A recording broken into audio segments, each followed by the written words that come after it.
एक बेलपत्र, एक चावल का दाना, एक पुष्प, एक लोटा जल जीवन की सार्थकता है। श्रावण महीने की नवमी तिथि, कौन सी तिथि? नवमी, चाहे शुक्ल पक्ष की हो चाहे कृष्ण पक्ष की हो। 7 दुर्वा, कितनी दुर्वा?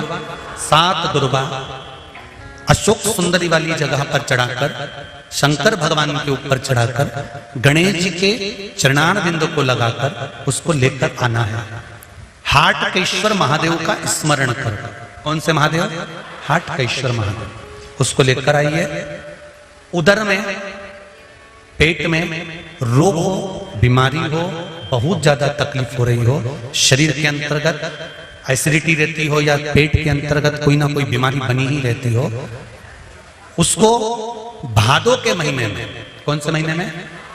भादों के महीने में किसी भी दिन सुबह के समय जब आप वो दुर्वा लेकर आए, 5 दिन, 6 दिन, 7 दिन में एक एक कर कर खाली पेट उसको चबा चबा कर खा लो और पानी पी लीजिए।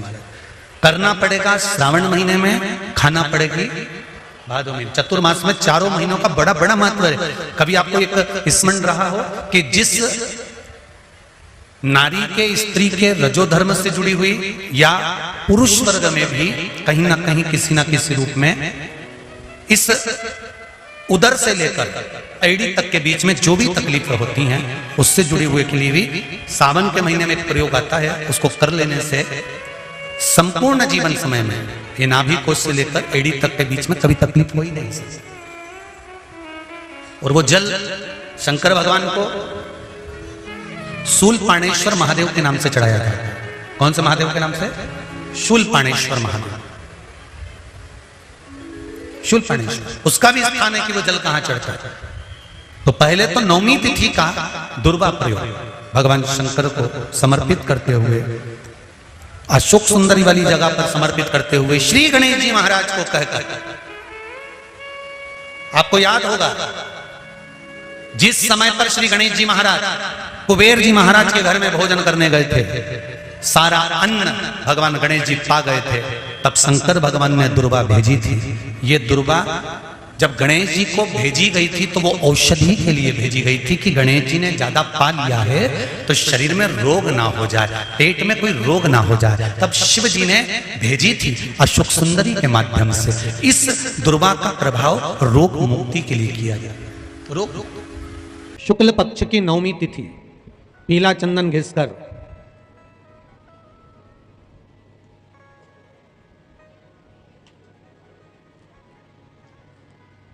उस चंदन को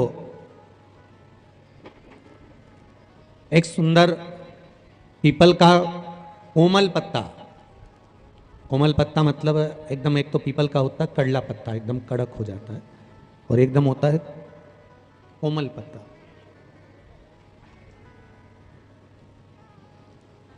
उस पीपल के कोमल पत्ते पर पीला चंदन घिसकर, जो वो चंदन होता है, उस चंदन को घिसकर उस चंदन को उस पत्ते पर रख लें।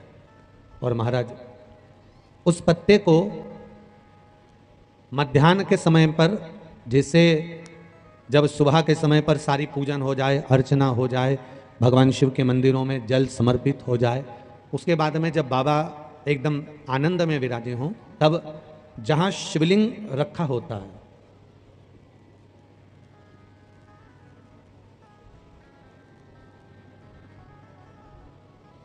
जैसे ये शिवलिंग है और ये कटी भाग जहाँ शिवलिंग रखा हुआ है, इस कटी भाग पर जहाँ शिवलिंग रखा है उसके पास में ही 3 उंगलियों से चंदन का लेपन उस कटी भाग पर करना है। जो उंगलियां लगी रहेगी उसी को अशोक सुंदरी वाली जगह पर स्पर्श करना है। और अशोक सुंदरी वाली जगह पर स्पर्श कर कर कुछ देर तक चंदन लगे रहने देना है। उसके बाद में उस चंदन को वापस निकाल कर लेकर आना है।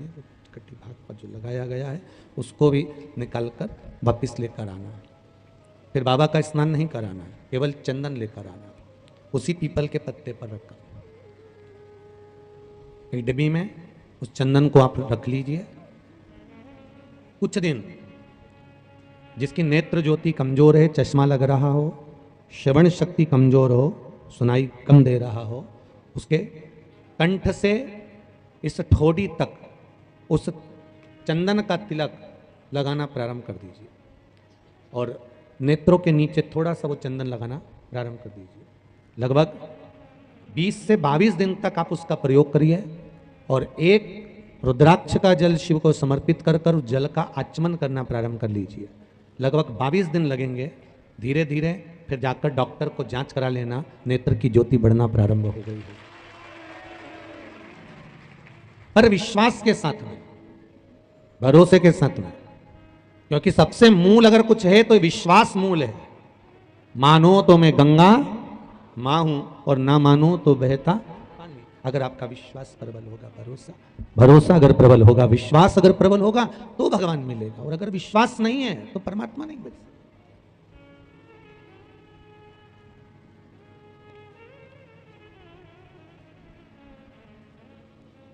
विश्वास के बल पर भगवान की प्राप्ति है। विश्वास है तो शिव है। पानी का मटका, हंडा, भले तुम्हारे घर में नल से पानी आ रहा हो, आरओ का पानी आ रहा हो, तुमने आरओ लगा रखा हो और उसके नीचे एक छोटा सा हंडा, मटका, कुछ भी, छोटा सा घड़ा, कुछ भी रखना जरूर चाहिए। रसोई घर में भले इतना बड़ा हंडा रखो, मटका रखो, घड़ा रखो, कलश रखो, पर रखना जरूर चाहिए। क्यों? उसमें पितरों का स्थान होता है। तो घर में, रसोई घर में कभी परिवार में किचकिच नहीं होती, क्लेश नहीं होता। अगर हंडा भरा हुआ है, हंडा खाली होते होते जब सुबह के समय पर पानी थोड़ा रह जाता है, उस घर में जहां हंडा आधे से ज्यादा खाली हो जाता है, शास्त्र कहता है, भविष्य पुराण कहती है, जहां पानी का हंडा आधे से ज्यादा खाली हो गया, समझ लेना दूसरे दिन रसोई घर में क्लेश जरूर होगा, यह पक्का। इसलिए हंडे की सीमितता देखी जाती है। मटके को, हंडे को, कलश को आधे से ज्यादा भरकर रखा होना चाहिए। भले आधे तक भरा रहे पर आधे से नीचे नहीं। उस घर में हम माताएं पूछती हैं, पंडित जी हमारे घर में बहुत क्लेश है, हमारी बहू सुनती नहीं, बहू क्या हमारी सास नहीं सुनती। क्लेश हो कहां से रहा? जब तुम लड़की पसंद करके आई, उसका पांव देख के आई, 25 बार फोटो देखा,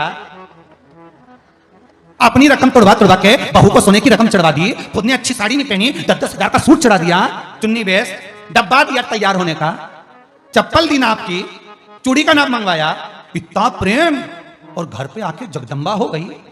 कारण क्या है? इतना क्लेश कहां से आ गया?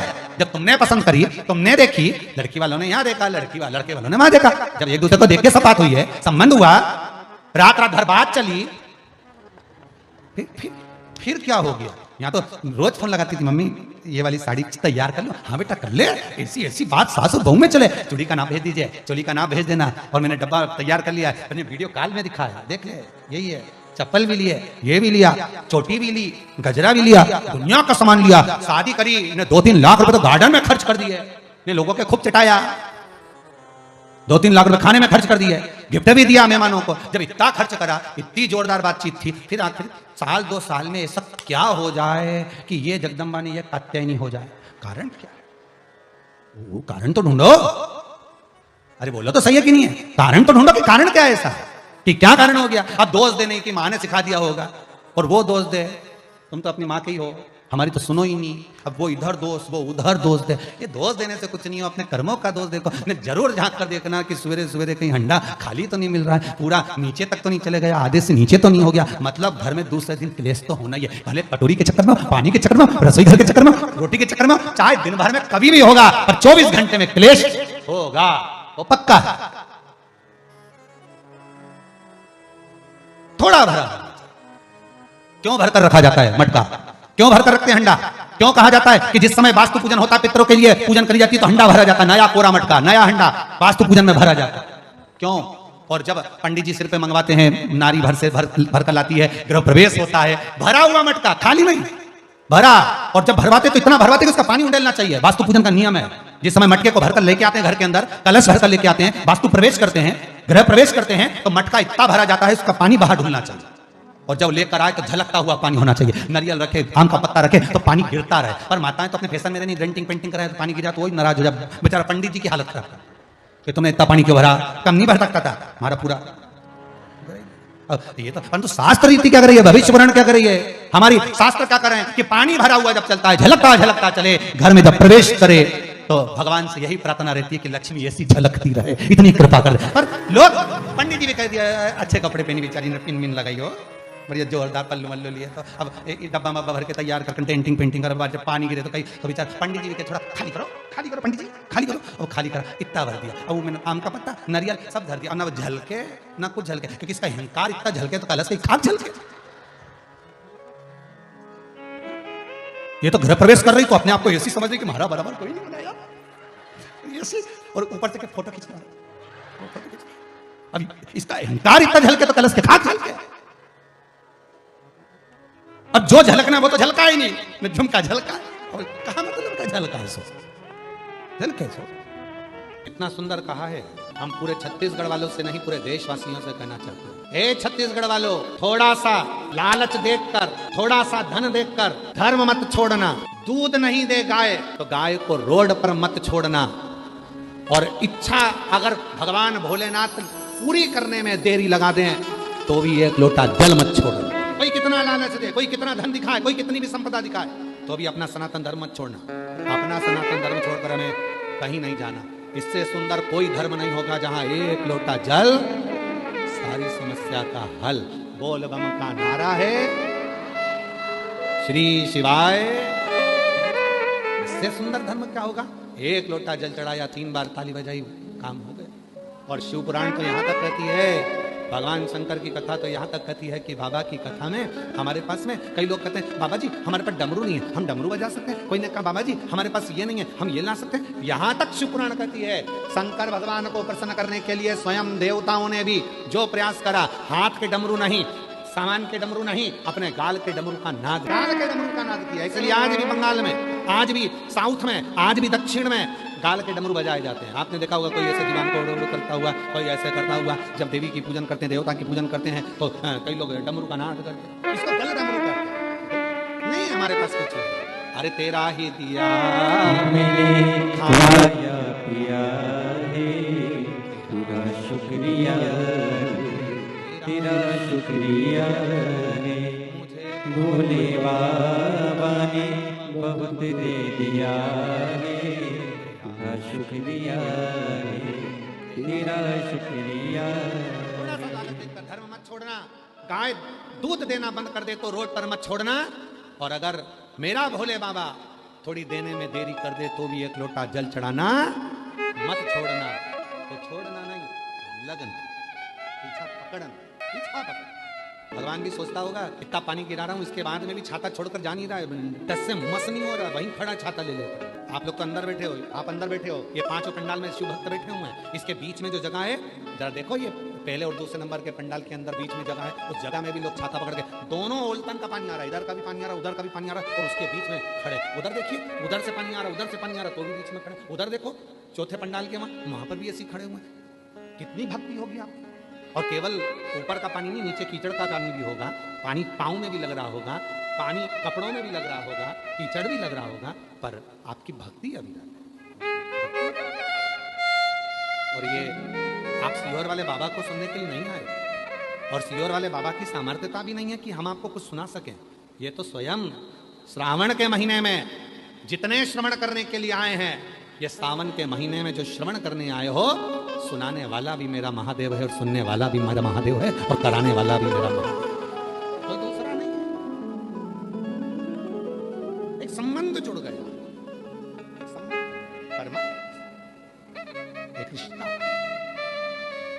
एक बात बताएं आपको, अपने मन की बात है, वैसे बताना नहीं चाहिए, फिर भी हम तुम्हें बता देते हैं। सुनो, पहले हम भी तुम्हारे जैसे ही मंदिर में चले जाते थे, जल चढ़ा देते थे, जैसे सब लोग चढ़ाते हैं वैसे ही हम भी थे। हम भी मंदिर में चले जाते थे, एक लोटा जल चढ़ा दिया, मंदिर धोया, साफ करा, धीरे धीरे धीरे धीरे धीरे धीरे। हमें क्या मालूम था कि भोलेनाथ जी मंदिर में जल चढ़ाने वाले का हाथ पकड़ लेते हैं और उससे अपना रिश्ता बना लेते हैं। इसीलिए मेरी बहनों, मेरी बेटियों, मेरी जीजियों, मेरे जीजाओं, मेरे भाई, मेरे बुजुर्ग माँ बाप, हम आपसे कहते हैं कि आप कुछ मत करो, शिव के मंदिर में जाकर एक लोटा जल चढ़ाना प्रारंभ कर दो, तुम्हें रिश्ता जोड़ने की जरूरत नहीं पड़ेगी। बाबा खुद तुम्हें अपनी बेटी बना लेगा, तुम्हें अपना बेटा बना लेगा, और तुमसे रिश्ता। इतना सुंदर शिव महापुराण की कथा में तुम रुका जी चंचुला देवी को पाया। किसी मंदिर में नगाड़ा नहीं बजा सकते, मत बजा। किसी मंदिर में घंटा नहीं बजा सकते, मत बजा। किसी मंदिर में मंजीरा नहीं बजा सकते, मत बजा। किसी मंदिर में जाकर ढोल नहीं बजा सकते, नगाड़ा नहीं बजा सकते, मत बजा। पर शिवपुराण की कथा कहती है 5 ऐसे हैं जिनके चेहरे पर यदि आपके द्वारा मुस्कुराहट आ जाए तो समझ लेना कि आपकी जिंदगी नगाड़ों से, ढोल से, मंजीरे से और खुशियों से भर गई। 5 ऐसे। पहले नंबर पर है मां, दूसरे नंबर पर है पिता, तीसरे नंबर पर है बेटी, चौथे नंबर पर है बहू और 5वें नंबर पर है शिव का भक्त।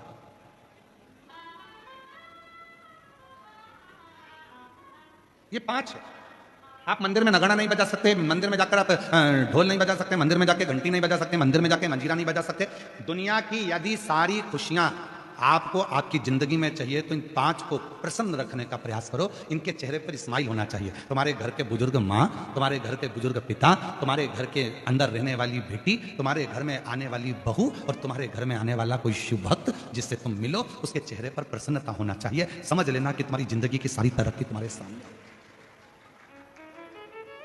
घर में माँ की आंख में आंसू है तो तुम मंदिर में कितनी भी जोत लगा लो, मंदिर में कितना भी अभिषेक कर लो, कितनी भी पूजन कर लो, कितनी भी अर्चना कर लो, सुख नहीं मिल सकता। घर के अंदर पिता की आंख में आंसू है तो सुख नहीं मिल सकता। घर की बेटी अगर तुम्हारे लिए रो रही है, घर की बेटी की आंख में अश्रु है तो तुम सुखी नहीं रह सकते। और याद रखना, घर में आने वाली बहू की आंख में यदि आंसू हैं तो तुम खुशी नहीं रह सकते। और कोई शिव भक्त तुम्हारे सामने अपने दुखड़े को कहकर रोए। वैसे तो शिव महापुराण की कथा कहती है कि किसी भी शिव भक्त को कभी किसी के दरवाजे पर जाकर अपना दुखड़ा नहीं कहना चाहिए।